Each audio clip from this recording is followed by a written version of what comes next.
pretty strong. Yeah.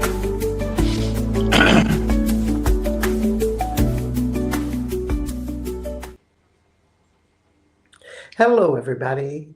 This is Bart Sharp, and you are on Becoming Quantum Conscious at United Public Radio Network and UFO Paranormal Radio Network on 107.7 and 103.5, broadcasting out of the beautiful city of New Orleans, Louisiana. We're also on the UPRN Talk Radio website, Roku, YouTube, and Facebook and other internet platforms. And today we are not in New Orleans, though it feels a little bit like New Orleans because it's a little hot, it's a little sticky, which is not the norm for Glastonbury, England, which is where we are at. This is the home of the tour, the home of the Chalice Well, Avalon, and the goddess energy in general reigns strong. Some people say this is the heart center of the earth, or one of the heart centers of the earth, very strong, alive, and vibrant in that vibration. To me, England and the tour, everything about that feels very grounded. It's almost like it makes my prostate, my perineum, and all of that area between the hips kind of vibrate in a happy way. So yes, I think the goddess would like that vibration personally. When you go to the tour, which is this great big mountain, and then there's this tower that the Catholics put up, I think in the 16th century. Please don't correct me, because I can't say if it's 16th or 14th, or maybe somewhere in between. However, here you had this great big mound, and you got this phallus shape on top.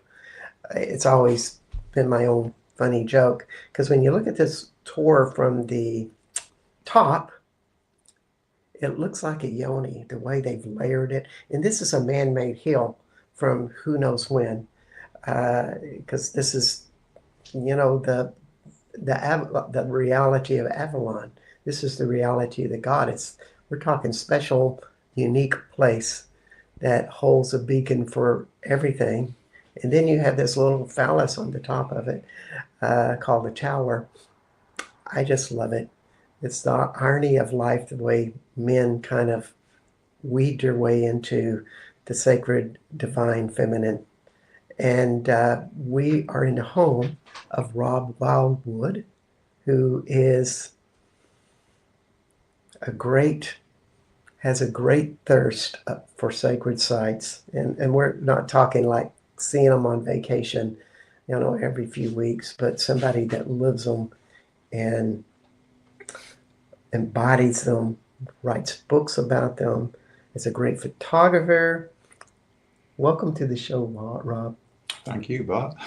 It's really great to have you, because Rob is an amazing guy. He travels all over the world with a thirst that is unquenchable, I suspect, kind of like a Indiana Jones type. And so in that part, he's released books. Sacred France. There we go. And get this one. Oh, I didn't say that's Magical France and Magical Britain. So glad you're here. Well, welcome to Glastonbury. Yeah, thank you. It's been amazing. We have been out and about one day last night, and Rob showed me this yew tree that kind of blew my mind. It was the most powerful tree I'd ever met. Yeah, it's about 1,700 years old. It sits between the twin hills of Dundon Beacon and Lollover Hill, which is the Gemini of the Glastonbury zodiac. Yeah.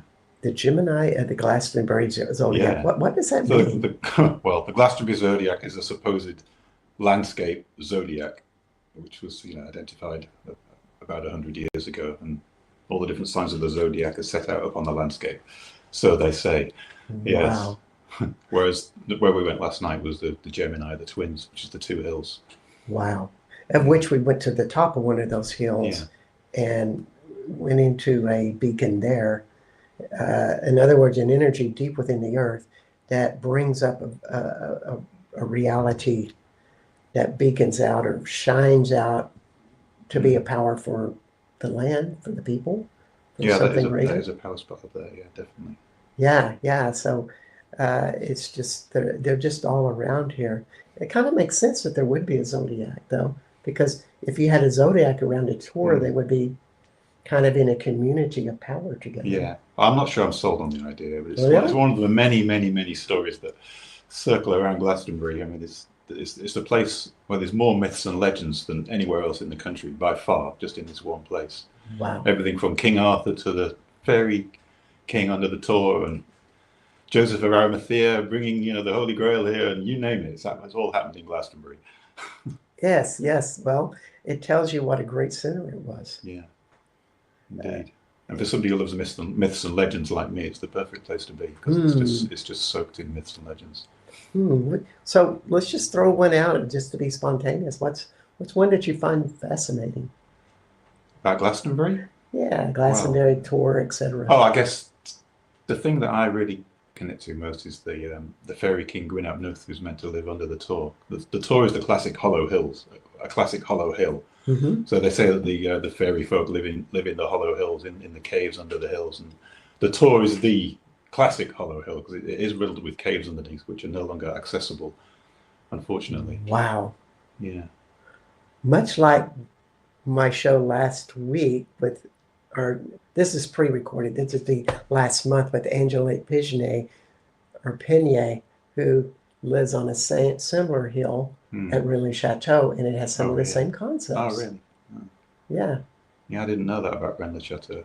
Yeah, but they don't have a fairy king. Yeah, no, I guess not.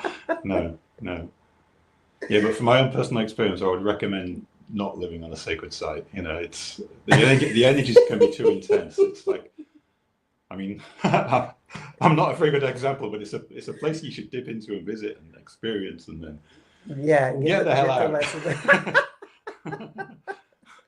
It is. It's like you had to have a very perfect alignment with all energies and flow like you had the sun living inside of you or something to live at a place, because it does irritate every shadow in your body and magnify them. It magnifies everything. Yeah, intensifies. That's true. Yeah, I feel a sense of relief whenever I get away. Really, but yeah. Don't ask me why I chose to live here, but I guess I was just drawn to the place. And yeah, it's so funny about Glastonbury because we think of the New Age capital of England, and wherever you're at in Britain or France or Europe, everybody knows Glastonbury. Almost like in the United States, everybody knows Sedona, and yet there's only 8,000 people here. That's right. It's a small town. Yeah, very small town. Yeah, I mean, once you've been here for a while, you recognise most of the people. So yeah, the same old faces. Yeah, but nobody looks normal here. No. Like... I think there's even a book called Normal for Glastonbury, which is very abnormal. Exactly. It's just a wild place. So here I have read a lot of magical France, in which, if anybody knows anything about me, I lead tours in France, and it's just so prolific. We're talking 500 sacred and mystical sites, and then you're slacking here because Magical Britain has 650. Well, I guess Britain's a lot more accessible to me than France. Okay. We'll let you swing about that. So, you had the tour. What, you have any ideas of why the people way back when, and does anybody really know how old the tour is? No, not really. No, I mean, there's lots of mysteries about it. I mean, you said earlier that it's man-made, but I think it's a natural hill, but it's definitely been shaped by the hand of man. You've got the labyrinth, which is first of all these terraces around the Tor, which form a path, and the end of the path is actually a place called the Eggstone, which is that was supposedly one of the entrances to the Tor, like an otherworld entrance to the otherworld of the Tor.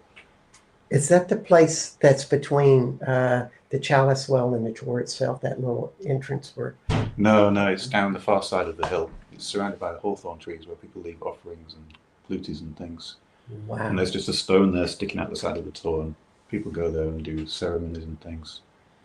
But yeah, and the other entrance to the tor is the White Spring, which is where the caves used to be, Okay. which Okay. is like it's an old Victorian waterworks place. Hmm. But people now go and bathe in there, and there's shrines in there to the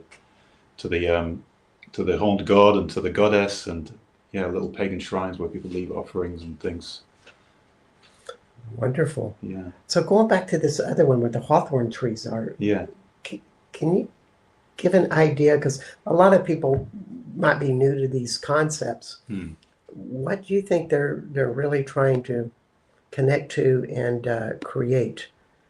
Just just ideas, and of course we don't know what goes on in people's minds. Hmm. However, just some general ideas. Well, I mean, hawthorn trees are known as fairy trees. You know, they're the fairy thorn, and like I said, it was like an otherworld portal. You know, it's a way of connecting with the spirits, I suppose. Yeah, but all this is lost in the mists of time. We can only really conjecture.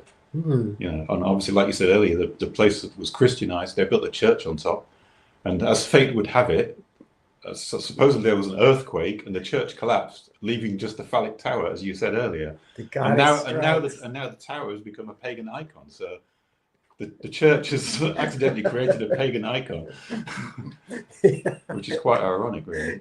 Let's save the phallus, but the rest of it can go. Yeah, You yeah. know? So, The goddess needs the phallus. I guess indeed. in some ways, Well, yeah, this is true. Yeah, so it brings humility to the Catholic Church by losing its tower. I never had heard that story. Why it would. Yeah. And also, where Oh, they built the abbey, because there's also Glastonbury Abbey, which is a very famous abbey, very mhm, extremely wealthy abbey in medieval times. And the tour is completely obscured from view from the abbey. mhm. But however, you can see the tower. So all you see is in the distance is just the tower on top. Ah, So it's almost like they're trying to deny the pagan or the goddess side of it, you know, and hide it. And all you see now is the tower. So wow, yeah. wow. Yeah, so this is all fun stuff. I think it's good to keep a good sense of humor with this stuff, but yet this is all very magical and real. If you, I think it's the difference between how much do you put your attention and your energies and believe and kind of live in this unseen world where you feel everything in your consciousness and your body beyond your mind, or are you in the seen world where anything that really matters is what you can put your hands on and do? Mm. And of course, this is the unseen reality Yeah. here. Well, there are many different layers of reality that you can tune into. You know, Yeah. it's really your choice what you decide to tune into. You know, if you want to just be completely in the modern world and the 3D reality, that's your choice. But you can tune into other worlds too, and they're available to you, especially in places like this. Indeed, because they do magnify it. I feel it.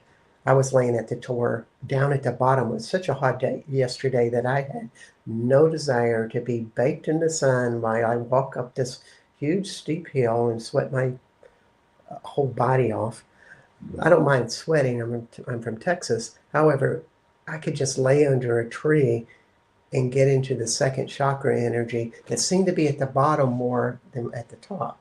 It's like as you Yeah. walk up, you go up to different layers of the chakra as almost as if the mountain Mm. has It chakras. is like a male thing to always want to go to the top. Yeah, I've Yeah. noticed this. I mean, and I have it, unfortunately. Whenever I see any kind of hill or mountain, I want to be Yeah, on the yeah. top of it. But like when I was in Australia, for instance, at Mount Wollumbin, which is one of their sacred mountains, they do the rituals at the bottom. You know, Hmm. they don't do it at the top. So Yeah. maybe your intuition is right there. Well, I think you have to grow that down in the bottom, but eventually you want to get up to the top and almost like stimulate those things. Mm. But if you don't have something really strong in the bottom, working and vibrating, all the stuff in your throat and your crown and in your third eye is not going to work as efficiently. And Mm. that's just a general Yeah. metaphysical concept. At Well, it's least. like levels of initiation. Yeah, you Yeah. work your way up slowly. Work your way up, folks. Wherever you go. So, this magical place of Britain, what besides the tour and the Chalice Well, which Chalice Well, we could go on and on about that and on Mm-hmm. about this area because there's so many sites. Mm-hmm. What are some of your other places that you've been that you just go, wow? Well, yeah. I mean, I've always been drawn to our pagan mythical past. Really, I just feel it in my heart somehow. Yeah, And I go to these sites and it really touches me. And so I guess I started with the obvious places that everyone knows, like the stone circles and the burial mounds, and places like Avebury and Stonehenge, and also I prefer the more obscure places where there's not so many people, of course. But then I got more into the fairy energy, like places that just have this enchanted feel, and it definitely helps if they've got the folklore and the stories to go with the place, because that really helps you to tune into it. So yeah, I mean, one of my favourite places is a place called Pistol Rider in Wales, which I've pronounced wrong. Sorry to any Welsh listeners. So we got to spell it then, so because I'm darn curious already. It's Pistich Rhehedr in Welsh. Oh, that makes it easier. Pistyll and then Rhaeadr. Pistich Rhehedr. I think Pistich means spring or fountain. Would you happen to have it's in my book. Like this one? That's the Land lands of the Fae. That one is about my adventures my otherworld adventures in sacred sites. Magical Britain, which is coming home for me, by the way. Yeah. These are well-made books, by the way, with great photography. But you can also get them on Amazon, just in case you are curious and you're in the U.S. Or other places. But tell us about this place in Wales. Say it again. So well, I'm going to try and pronounce Welsh again. So it's Pistich Rhehedr. Pistich Rhehedr. So it's like a triple waterfall. There's a huge waterfall that comes down off the mountain, and it goes into a big cauldron, and then the water pours out through a hole in the rock. It's almost a circular hole, and the stone over the top of the hole they call the fairy bridge, and it's all entirely natural. It's not been made. And then there's a third waterfall beneath that pours into a pool, and you can actually stand under that and have a shower if you want to. And there's various stories. There's meant to be a white lady in the waterfall. There's meant to be a dragon at the top called a Weber, whose blood can sometimes be seen pouring down. The blood of his victims can sometimes be seen pouring down the falls. And of course, you've got the fairy bridge, the fairy kingdom above. So it's like a gateway to another world. Yeah, I love that place. Yeah, and it's been kind of popular, at least in my circles, and I had to note Alethea's piece to Sophia, who's done a couple of shows on water and the magic of water. That almost like the water has the consciousness in it, and if you commune with it through a question, or like if you wanted to like become more of a Fey consciousness, for example, you might get into water like that and begin to make that request. And especially springs, sacred holy wells and sacred springs. These are the water sources where the water first emerges from the earth. So it's like the pure water, the virgin water that's never seen the sun. And every spring would have had a water spirit associated with it, like the nymph of the spring. So quite often, if I go to a sacred spring or a holy well, I'll tune into the spirit of the place and the spirit of the spring, and connect to that. And it's all part of the same Fey realm, otherworld, elemental realm. Yeah. Indeed. Yeah. What attracts you? Because you had this thing with the Fae. Yeah. That, I mean, let's say a thing, but it's an attraction. It's something very innate that keeps you going back to that quest. Yeah, I don't know. It's just wanting to connect with that other world, that magical realm. Yeah, I mean, had it since I was a child, really. So yeah, and I'm always wanting to connect back into that and feel that energy. There's an energy to it that I can't even describe and put into words. It's just something I feel. The Fey energy when you're in these places, it's just really magical. And especially when you get visions and guidance from the Fae. It's just yeah, I really feel like I'm on my path when I'm doing that kind of thing. Because you're bringing that reality in here. It Yeah. probably is Oh, a service. absolutely. And I talk about that in my book, Land of the Fae. Yeah, it's really about, yeah, bringing that, manifesting that reality into this world. Yeah, because we can bring whatever reality we want into this world. So why not bring in something beautiful and joyful and, that Fae energy? And this is something everybody we need to really pay attention to. Is that you can be living in an industrial world and you can get sucked into everybody's anger or the frustrations, or you're listening to the news and you get wound up in those energies and you want to join into the fight. And a lot of people want to conquer what they see as not right with the world. But maybe we should have an invitation of like, we need to bring in nature into the world. Yeah, absolutely. The reverence for nature and the respect and the sacredness of the sacred land. That's what we've lost, really. Yeah, Yeah. That's one of the main things I want to try and bring back. It's that reverence and sacredness, and the restoring of the landscape. Because to our ancient ancestors, every landscape feature would have had a story about its creation and the things that happened there and the ancestor spirits that formed it.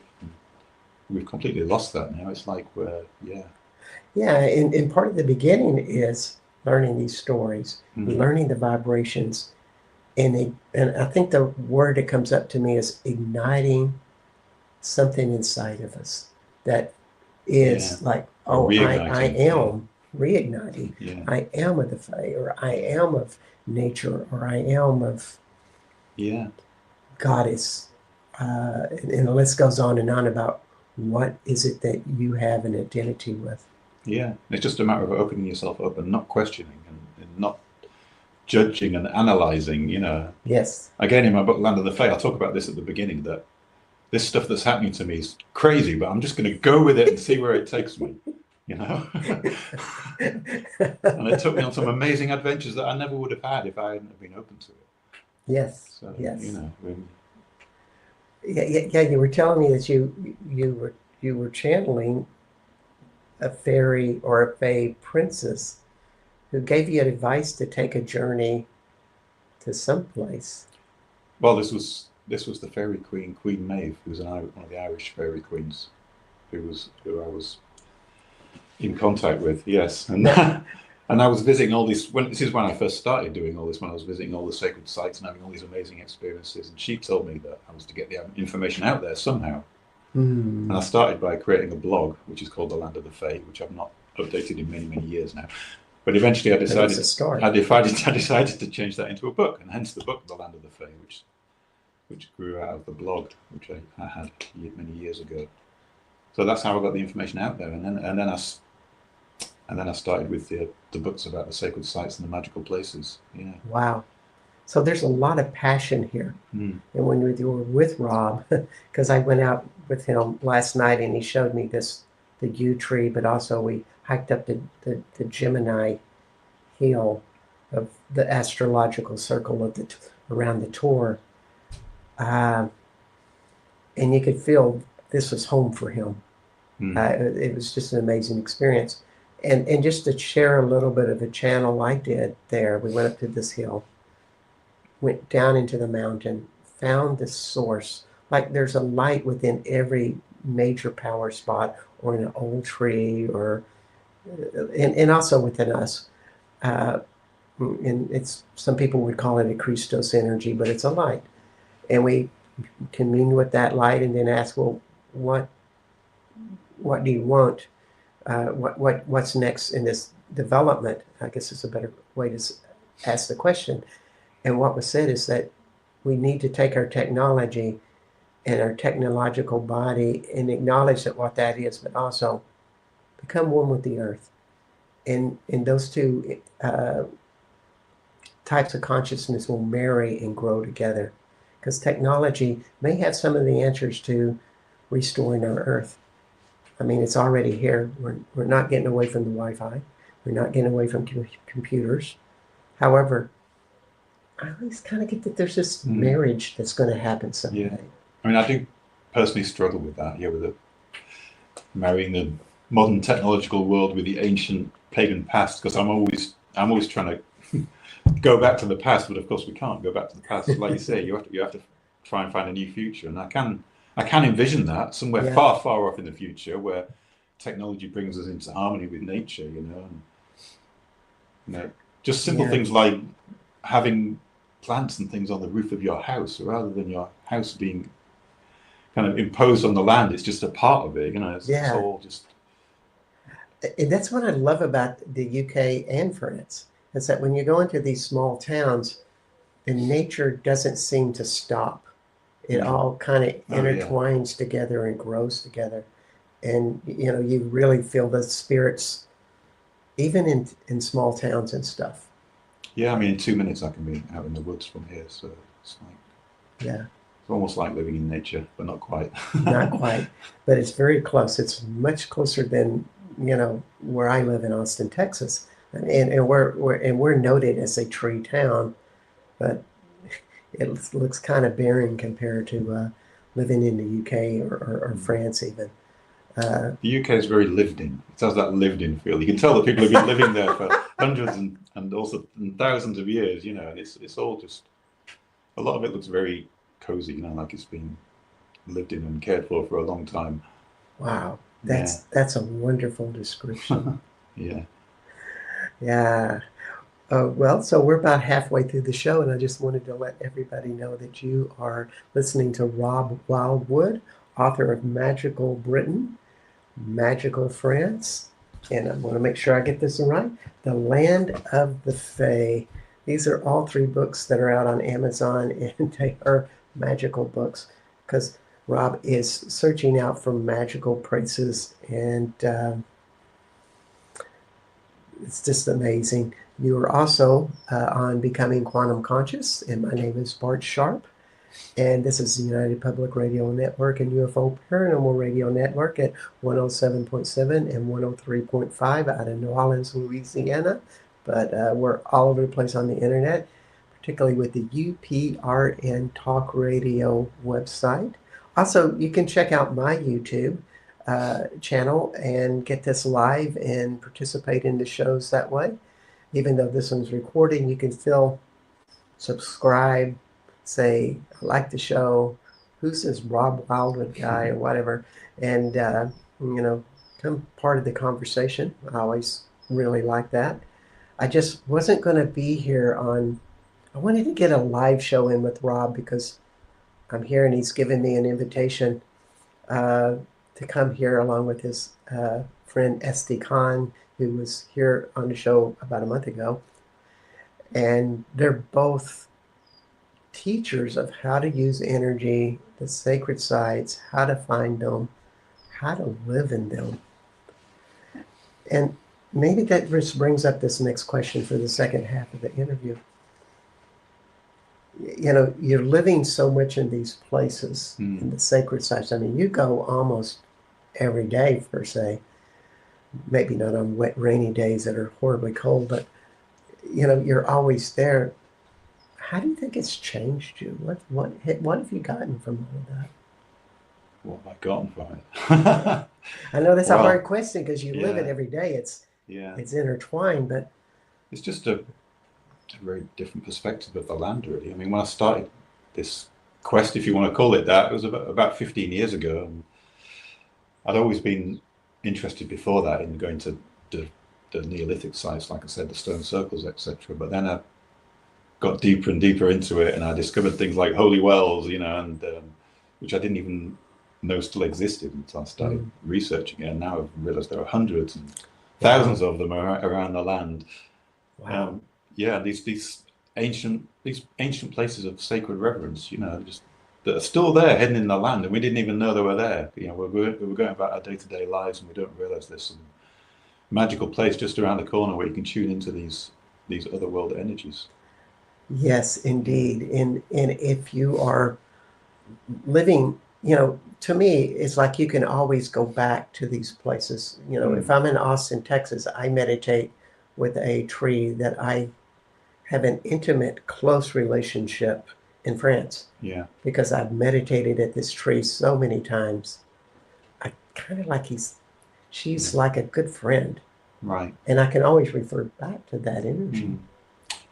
Yeah, well, I think I'm a bit different to that because, like you say, I've got this unquenchable thirst for going to new places and finding new sacred sites, and I'm constantly got my maps and marking out new places Mm. that I've not been to yet. And just when I think I've seen everything there is to see, then I discover a whole lot more.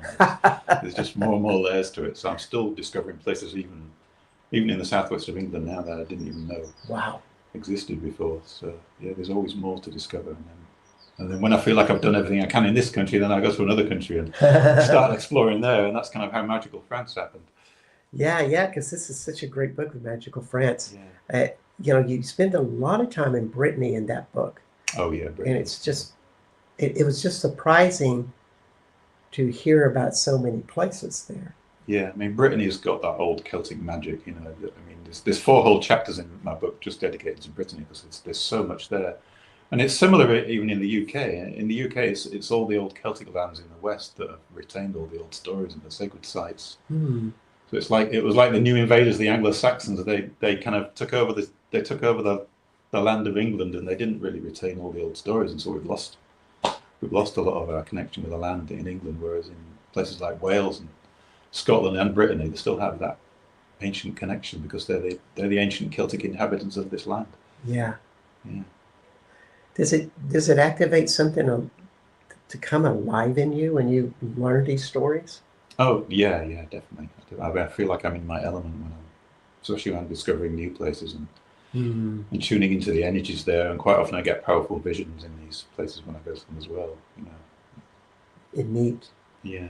And if you say, well, that would never happen to me, I just give you the invitation that it could, uh, because something turns on inside of us and we become something new and different. Yeah. I mean, I I really started by doing shamanic journeying. That's Hmm. how I kind of opened my mind to these things. Because when you go on a shamanic journey, you travel to other worlds with the drum, and you Hmm. just first of all, when you first start doing it, you think you're just imagining it, you think you're making it up, you think, oh, I'm just making this stuff up. But then eventually it takes on a Okay. life of its own, and you go off on a journey, and you think, wow, there's no way I could have made that up. Yeah, yeah. And then once you've done that, then you can go to these sacred sites and use similar techniques. I use my breath now. I don't use a drum because a drum attracts too much attention. So Yes, I use my breath to journey. Yeah. indeed. It does open this up, and it's just practice. To me, Yeah, it's like yeah, it's learning a practice. new Yeah, a new it's like language. meditation. Yeah, yeah, And these people who say they can't meditate, I just think they haven't tried enough. yeah. You just got to keep at it really, and to keep learning how to empty your mind and let all your thoughts just drift away. I've never been able to let all my thoughts drift away, but it doesn't Mm. mean I don't have powerful meditations and activations. Mm. I just keep quieting it and pushing it away. Yeah, And yeah. then, I mean, then another world is building and growing mm. that's incredibly powerful. But the sacred sites always help me. So some of the new places, I mean, I'm always fascinated with Cornwall, and that's where a lot Yeah. of the old stories are. And most of us only know Tintagel. And then Tintagel. Let's pronounce Tintagel. it right. Yes, let's pronounce, thank you. What other places do you think are cool down there? In Cornwall, wow, there's so much. I mean, Cornwall, it's like intense. It's intensified. There's so many magical places in Cornwall, more than anywhere else in the country. And I Goodness. have a whole chapter in my book just on West Penwith, which is the little tip at the end of Cornwall. And there's so many magical places and sacred sites there. You could spend the day just walking from one to another, just all over the Wow. land. Yeah, there's like ancient stone circles and hills associated with giants and holy wells, and you've got Menan Toll, which is a big round stone with a hole through the middle. Hmm. And yeah, there's just so many places that you wouldn't know where to start. Yeah, it really brings up that curious, my mind is of, well, why did they put this? This is the most farthest tip in southwest England. Mm. And so once you go beyond the tip, you go out into the Atlantic Ocean. Well, they called And, that the Kingdom of Lyonesse. It's meant to be a drowned kingdom associated with King Arthur, and there's lots of legends about it. And out there you've got the Scilly Isles, which are these islands way off the tip of Cornwall. And they're okay. said to be the last remnants of this drowned kingdom called Lyonesse. Yeah. So do you think they're pulling in from that energy themselves? I mean, is there a Oh well, connection? I don't know really. I mean, one of the connections I have found is that the tip of Cornwall is all granite, And these granite outcrops, they tend to have this intense magical energy. It's the same with Dartmoor. Dartmoor is this hilly area which is all wild moors and forests, and it's all granite. So you've got these granite tors, these rocky outcrops, which they call tors, which are all made of these granite boulders. Wow. So there's something about the land, that granite landscape, which I don't know what it is. It just makes for an intensely magical place. Just the radiation of it and just the intense energy of it. Yeah, well, granite and various other stones like that just hold energy. They hold vibrations. Yeah, it's full of crystals. It only makes sense that would be so true. So they're resonating in that reality. Any legends that Atlantis was close to that, or? Well, like I said, there's lots of legends of drowned lands around the UK, but I've never heard any legends of Atlantis associated with the UK. No. You said drowned lands? Yeah, like Lyonese that I was just telling you about, which used to exist off the tip of Cornwall. I'm not familiar with this word you're using, so yeah. Is it like the dreamlands? No. It used to be land, and then it got inundated by a flood or rising sea levels or whatever, and now it's all under the water. Yeah, they call it drowned lands. Drowned lands. There's another one off the west coast of Wales in Cardigan Bay called the Cantref Gwaelod, which is I think it translates as the Sunken 100 or something. Wow. There's meant to be all kinds of towns and cities, and even now when it's a very low tide, you can see the stumps of ancient trees and things in the bay. Yeah. Yeah, and you get all these stories about people hearing the bells of the churches under the water and things like that. Yeah. Wow. Yeah, so those are kind of Atlantis-type legends, but obviously Atlantis itself is a Greek thing. It's not associated with British mythology. I see. I never knew that. Yeah. Huh. Yeah, it's always coming up Atlantis more and more, that energy. And I think we're really looking for that alternative world that represents a greater knowledge within our psyche that we're wanting to come up. We're thinking it's from the past, but I just keep thinking, well, the past will complement our present. Yeah, I think it's a shift in consciousness. I really truly believe that people in the past lived in a different reality to what we live in now. We have our concepts of time, physicality, and matter. I think people in the past just lived in a different reality altogether. They had a different concept of what was real. Like the Earth was more malleable, and they could move rocks around. And, Yeah. Well, when we see all the evidence of all the rocks moved and wondering how the heck they could, and of course science, so pulleys and levers, and you're like, it's nonsense. I mean, they try it with the smallest stone they can find, and they spend all day struggling with it and say, oh yeah, we managed to achieve it, so therefore that's how they built the pyramid. And I don't know. I just think there must be something more to it. Exactly. One of my favorite guests is Kim Alwan, who's Egyptian chematologist. He talks about the Egyptians believed we had 360 sensory systems. So I just think they were in tune with sensory systems and talents. That's actually we had no idea. That's actually another fascination of mine, because I'm very fascinated by primitive man, for want of a better expression, and the extra senses that they had. Yeah. Like I told you yesterday, I spent time with the Kalahari Bushmen and the Penan in the jungles of Borneo, and I'm just fascinated by what they were able to tune into, which we've completely lost. It's like losing, like you say, it's like losing your vision. It's like going around the world blind. You've lost these senses, and because you don't even have these senses anymore, you can't even conceive of what it was like to have them. Yeah, and you get along with that, but then you define that as your reality. Yeah. But these places, and this place in Tintagle's on my list now. You go to these places and you ask to start opening these up, and they start coming into your body and into your life. Yeah, I do find it much easier to connect in these places, especially holy wells. I like to go to a holy well and just light a candle, and you've got all four elements there. You've got the earth, air, fire, and water, and you can really tune into I feel like you can really tune into the spiritual realm. Yes, which takes us to the fifth element, the ethereal. Yeah, indeed. Yeah, I mean, I can really feel it in these places. It's very hard when you're in 3D reality and going about your daily business to feel these things. Yeah, these sacred sites open you up to that sensitivity. Yes, yes.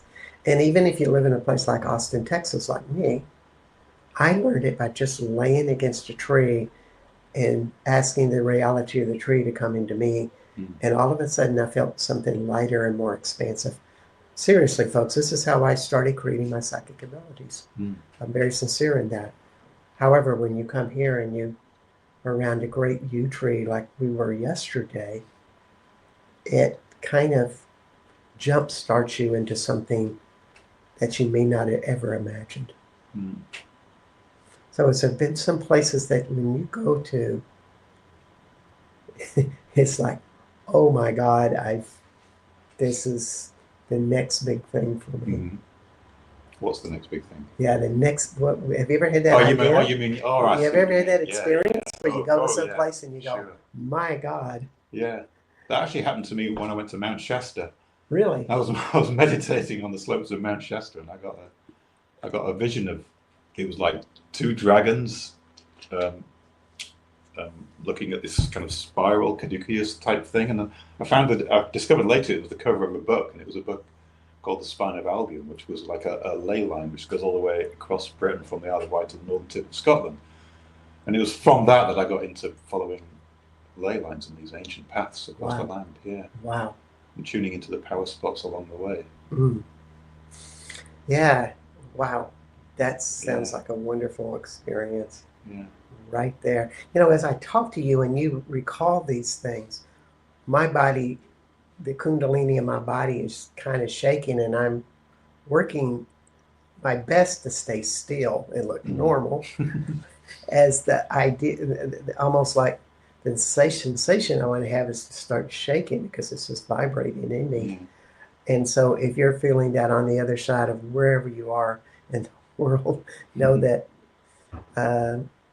it's just awareness popping up in your body. And just ask the question, well, what is this trying to show me? And can I have more of it? Yeah. I mean, it did get a bit overwhelming for me after a while. I actually started getting chronic fatigue. Really? Yeah, but it lasted for a few years. But yeah, I managed to get over it eventually. But I just feel like, yeah, I was doing too much energy work, going to too many sacred sites, like overdoing Wow. it, really. Wow. Yeah, yeah. I guess your body was saying you needed some big time rest. Yeah, you need some downtime. Yeah, definitely. Yeah. And I had no choice. My body told me I had to rest, and I had to rest. Yeah.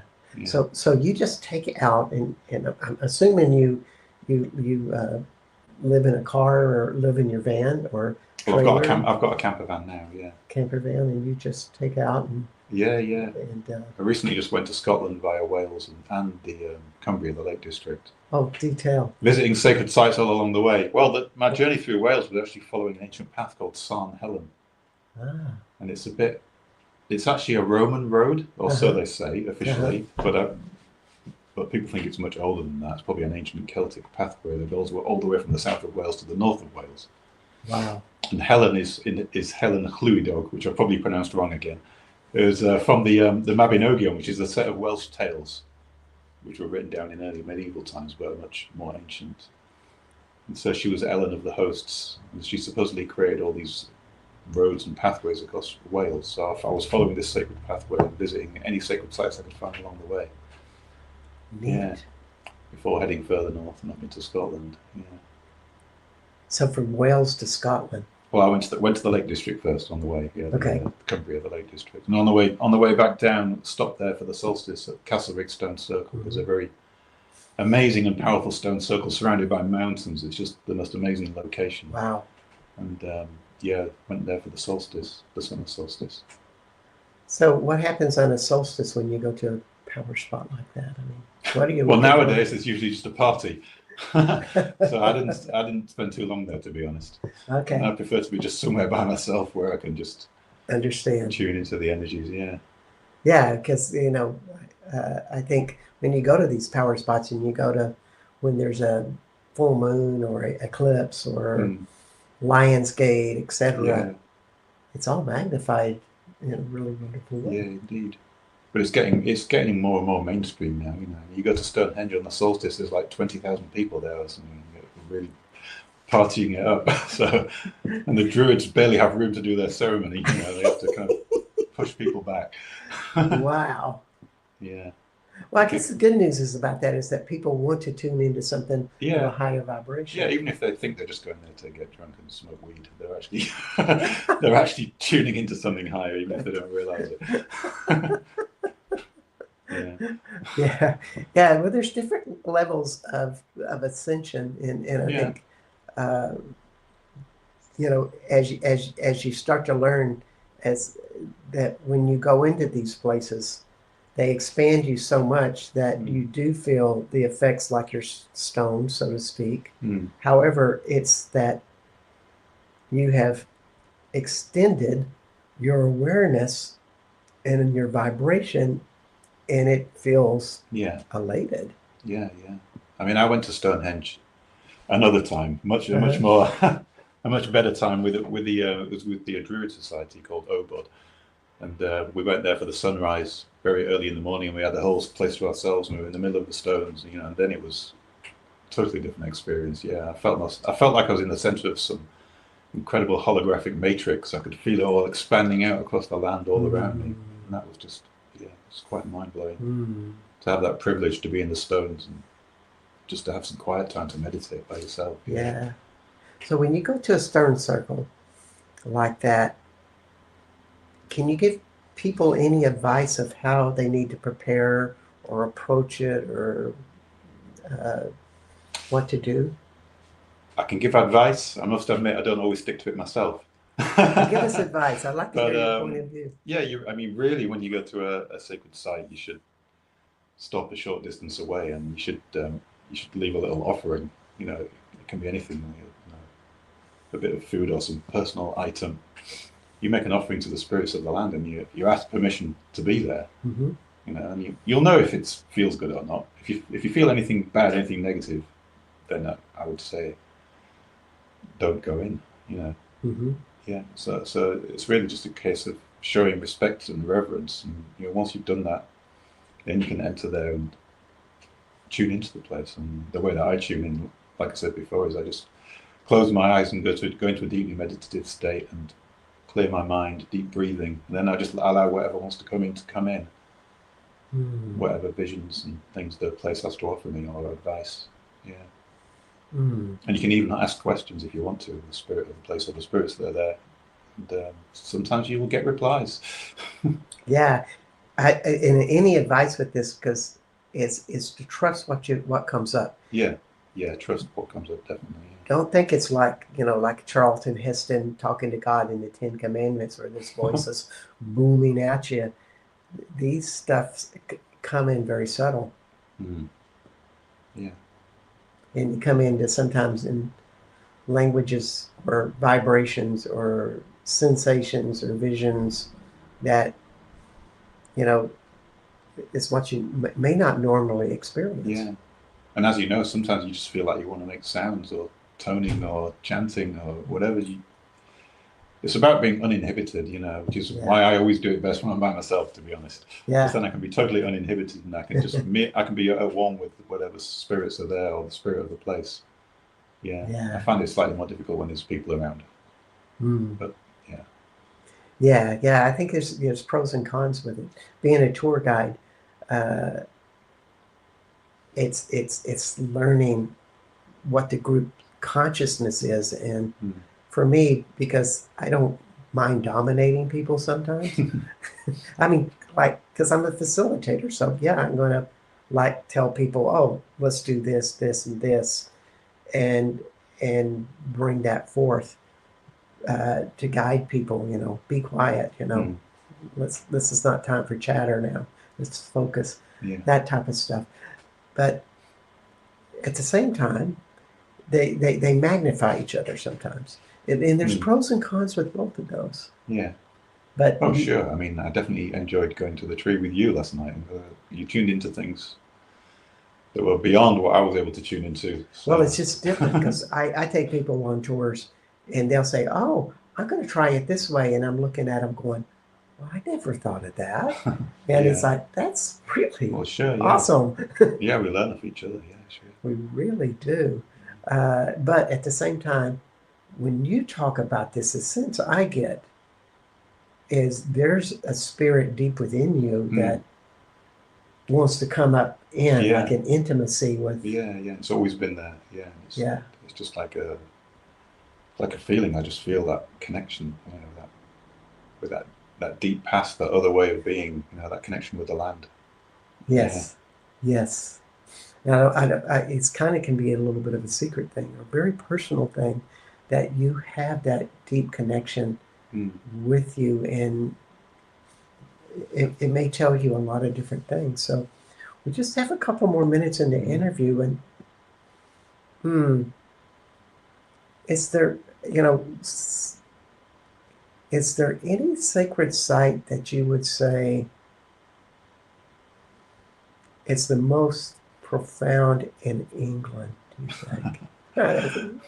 Oh, now you're asking, aren't you? I'm asking, I'm grabbing. There's 650 in my book, so I've got to choose one. Which The one do you most think is profound like, in what way? bam? It's like you I think? mean, I've had the most powerful experiences in the most obscure little sites, you I'll know. take that one.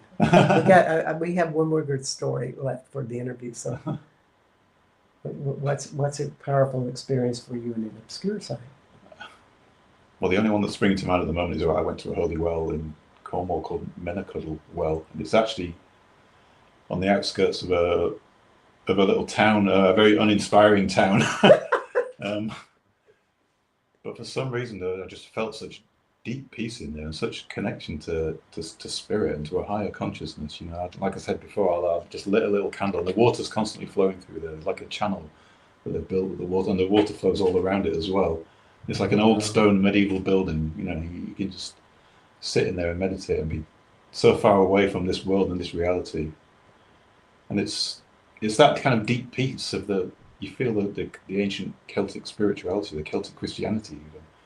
You know, they seem to have this deep connection with nature, which we subsequently lost. Wow. Yeah. Wow. Mm. The vision of that just kind of just stops me in my tracks. Yeah. That's the kind of magic that is here in the UK and of course France and other places in Europe. But those two places, in my experience, are phenomenal. A lot of people really tell me how great Spain is, and I'm sure it is. I haven't been to as many places there. But we're coming to the end of the show, and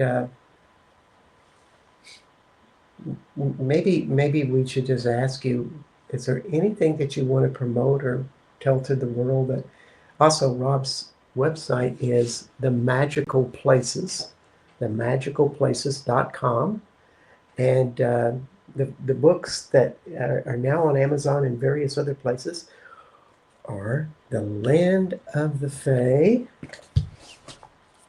Magical Britain, and Magical France. Anything else you want to share about what's going on with you? I think you've covered it, really. I mean, the books is what I'm focusing on at the moment. Yeah, I'm trying to get a published deal on a new book, but I don't have one at the moment. So, but I'm still doing what I always do, which is going discovering more sacred places and photographing them and recording the legends and my experiences there. So what I get from that is you're not done yet. I'm not done yet. Oh, absolutely not. No. I mean, you mentioned Spain. I was thinking of doing Spain next, but my publisher wasn't keen for some reason. He says he didn't seem keen on Spain. So we'll see what comes up. Yeah. I see so many possibilities from that. Yeah. Maybe as we're going out to see a sacred site, we'll talk about that. But this is Becoming Quantum Conscious, and my guest is Rob Wildwood at www.themagicalplaces.com. And this is Becoming Quantum Conscious on United Public Radio and UFO Paranormal Radio at 107.7 and 103.5 out of New Orleans, Louisiana. Rob, is there any advice to close the show, like 30 seconds to a minute, that you would give us advice, inspiration, or just a good thought to end My the show? advice is definitely to get out there and discover what sacred sites and what magic there is in the land around you. You know what the land around you has to offer. I mean, there's always something. You maybe you don't even know that it's there yet, but do some research and find some places to go. Yeah, Exactly. yeah. Good advice for us all, no matter where you are in the world. It's been fun. Yeah. Thank you very much. My pleasure. Everybody, we'll see you next week and Becoming Quantum Conscious. My name is Bart Sharp. You've been listening to Rob Wildwood. Thanks for